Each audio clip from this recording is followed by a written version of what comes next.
So you know the ones when you're listening to a song that you really like and you're like, that's my tune. That's my tune. Hey, this is Jojo Bean. This is episode 41 of That's My Tune, the podcast providing song reviews and interviews. Last week I reviewed a song called After the Love Has Gone by Earth, Wind and Fire. Today is an interview with Sidiq regarding his song called Better. So enjoy this groove and I'll be right back after this talking to the man himself. Enjoy. So everybody, I'd like to introduce you to the artist Sidiq.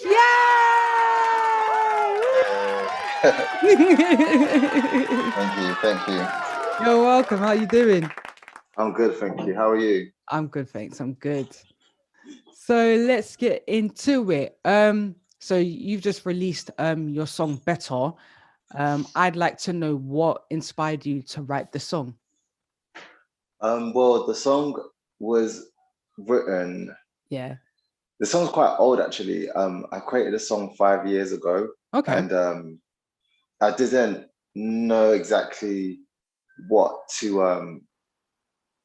I couldn't articulate myself correctly, so it took me a while to write. But the concept and the message behind the song has always remained the same. Right. But the more I got.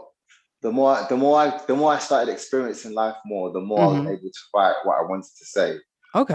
In a clear way. So yeah, I wrote it ages ago, and it's just literally been refining it till this point. And I felt this was the perfect time to release it because of just of all the craziness that's been going on for the past year, and so I just thought, I know that everyone has been affected by it, right? Positively, but also negatively as well. So yeah.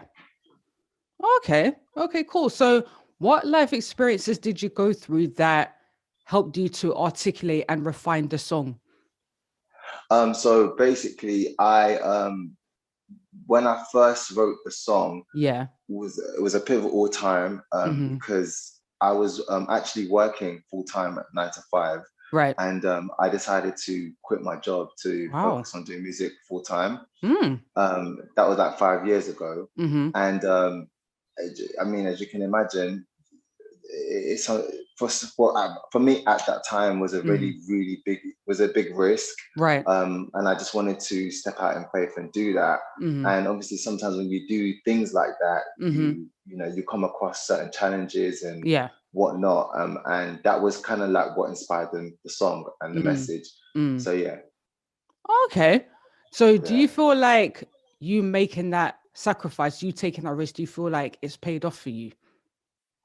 I don't feel like it's fully paid off just yet. Right. But there's a huge fundamental do you know, actually take that back. I feel like it has paid off, and I feel like the reason why it has paid off because I've learned a fundamental lesson in it all, and I feel like that lesson is what will continue to me using what I've learned from that lesson will continue to prepare me for greater things ahead. Yeah, I feel like so. Yeah, I would say, like physically, I feel like there's still a lot for me that I want to achieve in my career. Yeah. But the fact that I took that leap of faith and the lessons that I've learned from it, I feel like, that those things will propel me further and further. Okay. Yeah. So, what do you feel like you've achieved since quitting the 9 to 5? What do you feel like you're able to do now that you weren't able to do whilst you're doing a 9 to 5 and combining that with music at the same time? I would say that's time, like actual time. It takes effort and time to work on your craft and to tend to develop it. Yeah. And I'm not saying that you can't do that if you're working, because obviously you've got to do what you have to do. Yeah. But it's just logical, and it's the more time you're not doing something is more time you're doing something else. Right. So because I mean you can still quit your job and still not spend time doing what you want to do. So sure, that's true. it's relative. It's very relative. Do you know what I mean? But for me personally, I just wasn't enjoying what I was doing in 9 to 5. Right. Some people are enjoying it. So that's great. So I would say definitely time. And which did you ask me what do I feel like I've accomplished, right? Yeah, like what do you feel? Yeah. So it's basically time just to basically improve on what I'm doing. So I felt like I'm now a better singer, I'm a better songwriter, I'm a better vocal producer, I'm a better producer in general and creating music because I had that time. Yeah. I was also able to go on different tours and stuff and go and travel, and travel around Europe and the whole of the UK and meet different people, sing different type of music and just expose myself to what I want to do in the future. And I feel like it was great. It was fantastic training ground for me because I literally, you always say you got to pay your dues and stuff. Definitely. I felt like during those times, I actually I paid some of my dues. I don't feel like I paid all of it yet. Yeah. But I do feel like those experiences have definitely made me a stronger artist and also made me know what I want to do creatively as well, like in terms of my direction and where I want to go with my music. And so it's been amazing so far. So yeah, definitely would recommend it to anyone. Just definitely if you have that in you to take that leap of faith and just especially if you're supposed to do it when you're younger as well. It's so much more because then at least you did it. Yeah, I hear that. So obviously within the last year you've had to adjust on many levels as an artist because of obviously all the restrictions. So how has that affected you? Are you still able to continue with at least some of the plans that you have as an artist? Yeah, so it has affected me insanely. This last year, I can't lie. Yeah. It's been But the thing is, I feel like I really looking back at it now, I guess I needed it. But at the time, I actually was working non-stop. So I do a lot of work with Phats Small. They're like a dance duo. So Phats Small, I remember them. Yes. Hey, so what's I do a lot wrong with you? Sorry. Yeah. No, it's all right. So I do a lot of like touring and live work with them as well. Okay. So this 2020 was going to be like a pivotal moment for what they were trying to do with their brand. Right. And it was just a really exciting time for me to be part of all that they had going on. Yeah. Festivals and just loads of great. The lineups were much better for the festivals that we were getting now. Right. From the top of my head, I remember that we were going to be doing a festival with Craig David. Nice. So there was just a lot of good things in the horizon for 2020. So and it was great for me as well financially as well. Yeah. But so once the lockdown had happened, obviously all those things were taken away from me, and then obviously that is for a lot of artists. That whole live circuit and going on tour, that is our livelihood in terms of making money. So once that was cut short, you can obviously imagine there's no money coming in. So it once you get into that state, then you're like, okay, so what's the future gonna hold? Initially, I thought the lockdown was gonna be like 2 to 3 months. It's ending up turning to be over a year. And obviously now there's more progress going on and it's great. But at that time, it was just, it was crazy because I felt like, oh my God, does this mean I'm going to have to go back to that working lifestyle? And I haven't done that in such a long time. And it was just like, how am I going to get myself to do all of these things? But one thing that I think the biggest lesson that I would say that I learned was that when it brings you back to purpose and it's quite important. Initially, when I left my 9 to 5 to do music full time, the purpose of me doing it was always to be my own artist and to always create my own work. And I was doing that, but doing that very slowly, because it's different when you're trying to be an artist. You have to figure out your sound, you've got to figure out what you're going to say, and there's more to think about. So I don't know what happened, but I guess life just took me on a different path where I was singing other people's music. I was basically doing all the groundwork in terms of developing my talent. So I was in so much shows, I was really developing my skills. And I feel like I didn't spend enough time on my artwork, my own personal work. And as a result of that, I feel like during the pandemic, I wasn't able to, I was able to reflect on that and be like, okay, in terms of my own work though, I mean, let's say for instance, I had spent more time doing my own work or whatnot, maybe, you know, I would have been able to live off of my own work residually without having to depend on a tour or a show, because the show and the touring thing is like a cycle. It's like you're ongoing, you're always going. And it's great to you know, to manifest like going on tour, and it's great, and it's you're working on your craft and stuff, but at the same time you've got to think business wise. And I felt it was a great wake up call. It also taught me just how much I missed why I used to make music. So when I first started doing music, as a kid, I remember just used to just getting like a tape recorder and just writing stuff down and making up melodies and just being in tune with that innocence. And during the lockdown, it allowed me to go back to that, almost that little kid that I was in my room, just locked up and just listening to music and creating stuff just for the fun of it, just for my own space. That's the whole reason why I was doing music in the first place. So lockdown gave me that time to really do that, and also gave me that time to really figure out what I want to do as an artist, what's the next step, whatnot. So it affected me, you know, financially, but I can't lie, it's done wonders in terms of my personal development as an artist and as an individual. So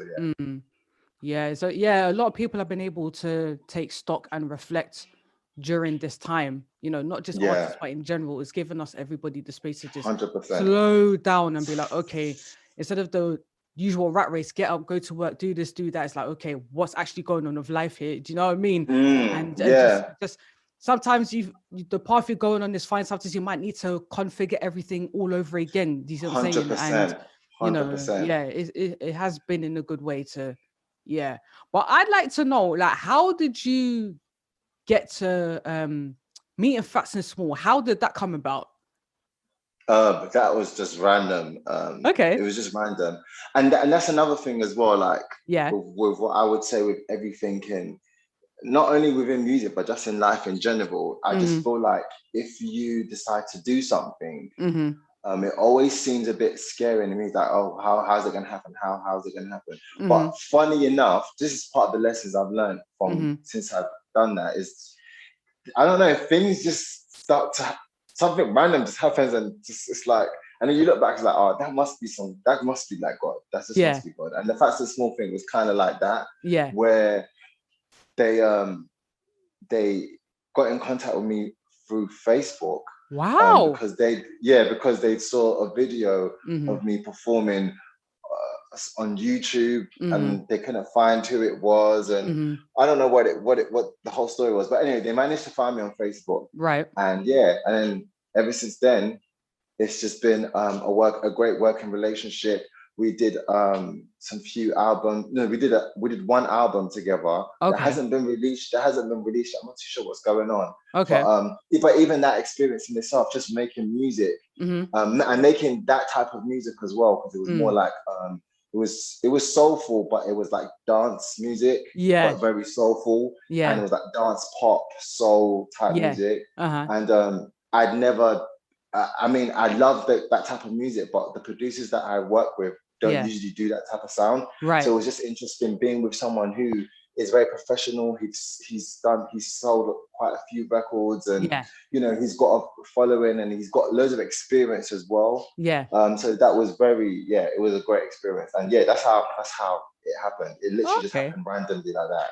I didn't know anything about it. It just Wow.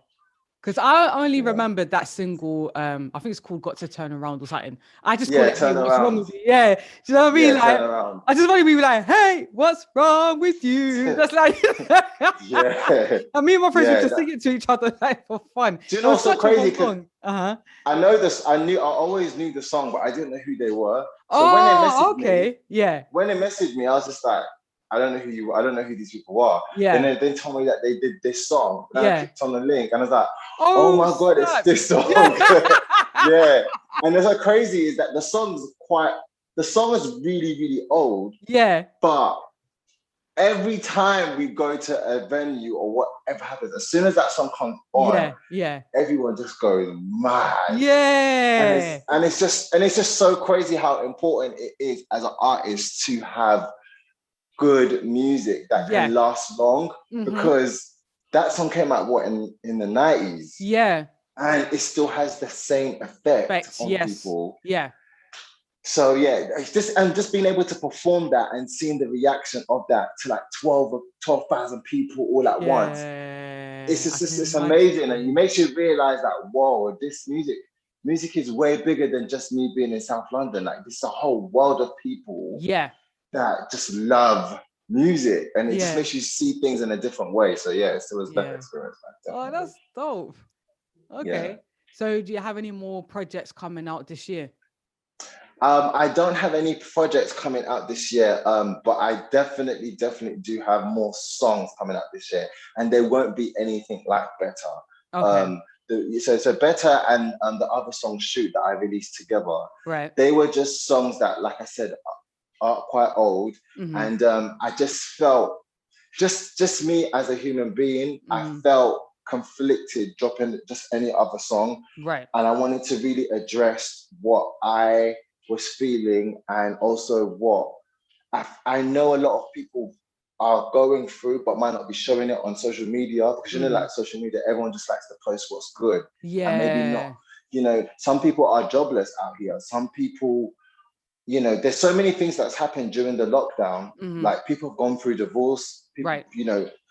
there's just so many things, like health Yeah. issues, all Yeah. types of stuff. And I know it's something that we don't want to glamorize because it makes us look weak on social media. Yeah. And I just felt like if I don't release a song, it's just gonna be there. So I just thought, Yeah. I'm just gonna put it out. I don't care what it does. I don't care how many people like it. Yeah. If it doesn't get enough views or plays or whatnot, Yeah. it was just something that I needed to just get off my chest. Yeah.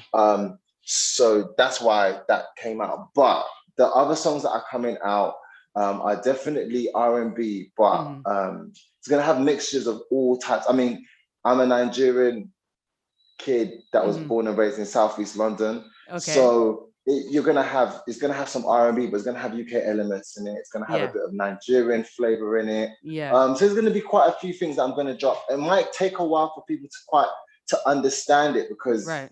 I just, like I said, like I'm not sure where you're from, but I'm from Nigeria, and growing up, it's almost like I lived a dual life. So if if you grew up in an African household, Yeah. kind of live a dual life living in London, growing up. In your house, it's very much cultured around that. But then when you go out, it's nothing like what you're experiencing at home. Yeah. So that duality is who I am, and I'm trying to basically put that into my music, and that was part of all this work I've been doing during lockdown, is just trying to find that sound, trying to find that energy. And luckily, thank God, I've got great songs that are coming out that would represent myself properly. It's very excited to see what happens and who receives it and whatnot. So yeah, it's great times. Cool. I'm looking forward to Yeah. it. So where can we find you on socials? On socials, you can find me at Sidiq Music. So that's Sidiq is SIDIQ Music, MUSIC.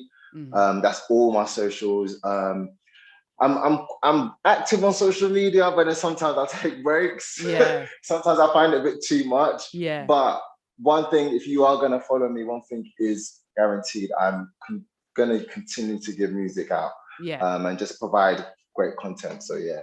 Cool. Follow me up, link me up. Yeah, definitely. Cool. Well, it was great speaking with you, Sidiq. You too. Thank you so much for having me. Thank you. And this is a great platform, by the way. Thank you. Like, we need people like yourselves to just consistently be interviewing a lot of artists, especially artists on my level, because that need a platform and a voice. I really appreciate this. Thank you so much. That is no problem at all. And Thank yeah, I appreciate you too. Thank you. Well, yeah, have a great rest of the day, yeah? You too. All right then. Take care. Bye. Thank you so much for your time, Sidiq. That is the end of episode 41. If you'd like more information about the podcast, you can go on linktr.ee/TMT_podcast. You'll find Spotify, YouTube, all the social media there. And if you'd like to email, it's thatsmytunepodcast@gmail.com. Like, share, subscribe, tell your people about this amazing podcast about music. Next Tuesday, I'll be back with yet another episode. Until then, have a great day. Have a great week. Bye-bye. Bye.